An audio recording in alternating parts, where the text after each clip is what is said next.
There is a saying that work expands to the time allocated to it. It's so true in my case. If you're a writer, read.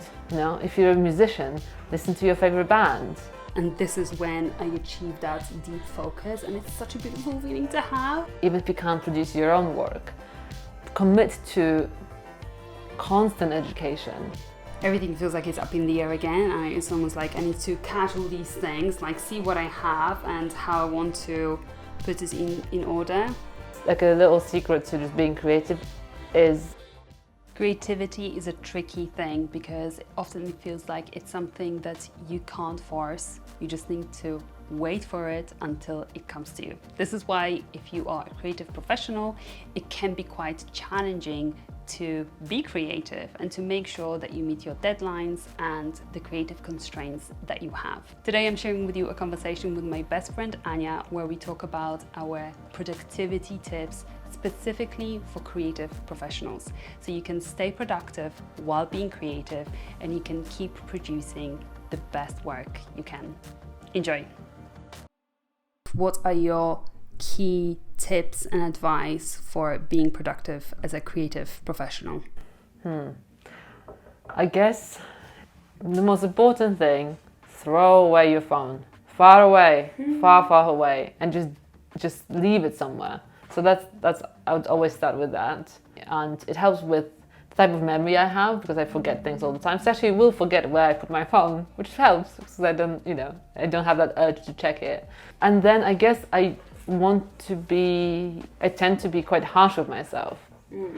So when I was writing my novel, and because it was such a huge thing, and I knew it was such a big project, and it would spill over many months, I had to have small goals, but they had to be reached daily. So I had a word limit, but I needed to write at least 500 words, preferably 1,000 a day. And it doesn't matter just how well it is written or where I go with it, but having already done some kind of structuring first, all I need to do is just write. But that helped me to kind of keep the discipline and the satisfaction of moving one step closer. Because there were days when it was really enjoyable and it flowed. Because that's what, as a creative, I think we all know that feeling when everything aligns and you're inspired and you're within that word, whatever you're creating, you're fully in it. And it's the most beautiful feeling in the world. And then you just do it, and it happens, and it's so easy. But those are, I think, that's a few percent of your overall work. Most of it will be just trudging on, and it will be painful almost. But you have to work through those days to give yourself space to have days like that, to have a days of full productivity. When I do creative work for myself, for my own business, I tend to be more productive and creative when I have a limit. There is a saying that work expands to the time allocated to it. It's so true in my case. So I really need to force myself really to fit within specific time limits. Another really useful thing that I never used to think about, and now is so important to me, is also working out when you feel most productive and creative. I had this intention in the past of writing articles in the evenings, but lately I just feel so tired in the evening because I've been working on my nighttime routine. So I've noticed that as much as I want to, I can't write in the evening, and I'd rather do it early in the morning. Do you feel like you have times when you're more productive and times when nothing's going to happen creatively? Not really. I used to be definitely an evening writer as a teenager, so I'd always write through the evenings into the night. So I'd kind of just write until I physically no longer can.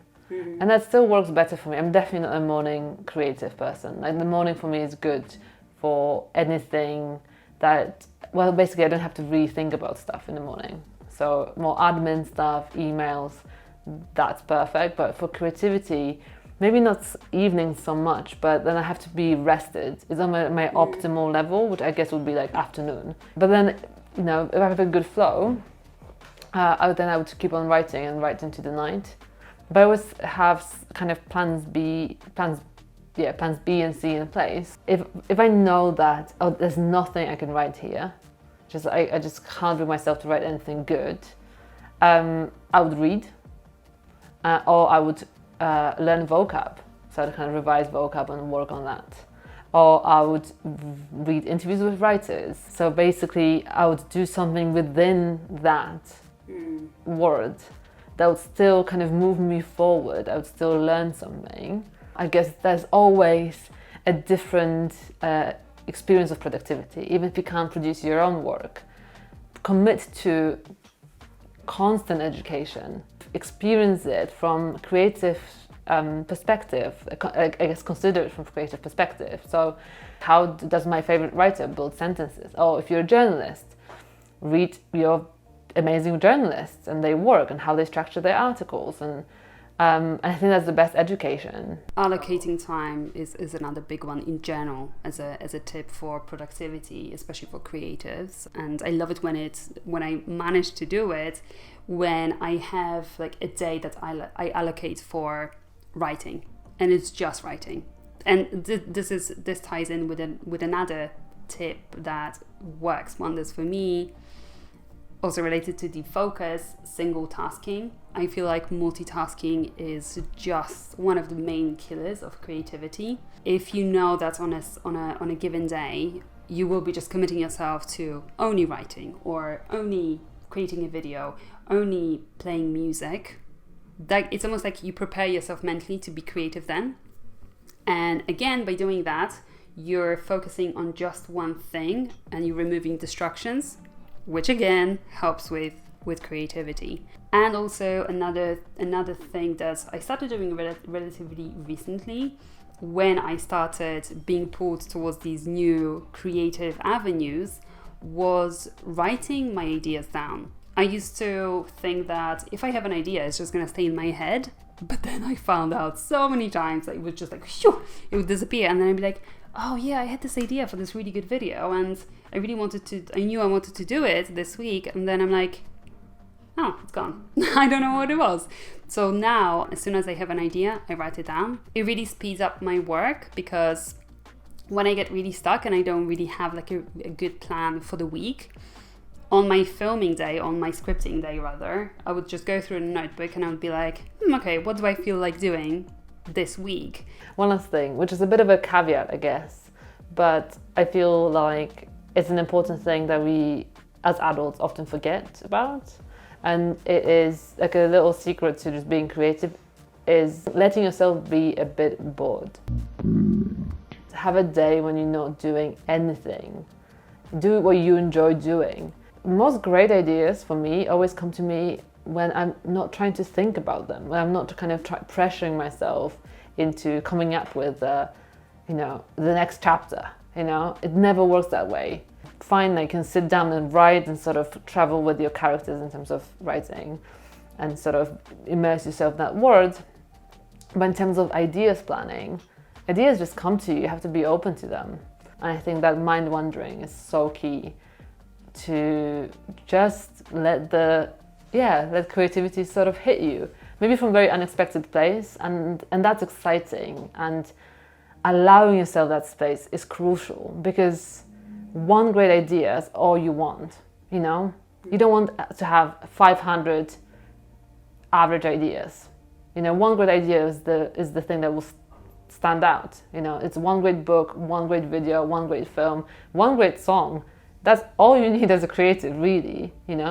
Don't put too much pressure on yourselves, and don't treat it as running a business, because it's not. It's a completely different thing, and being playful with it and surrendering to it, I think it's quite important too. This is a beautiful point to wrap up this conversation. I'm learning so much lately, always, but lately because we live together now. I'm learning so much, so I really appreciate it. And thank you guys for joining us, for joining this conversation. I really hope that you have learned something, you've taken something away. And it would be so lovely if you could share some of your best tips on how to be creative, how to be productive as a creative professional. So leave them in the comments below, and if you enjoyed this video, give it a thumbs up, and I will catch up with you in my next one. Thank you. Bye guys. Bye. Bye.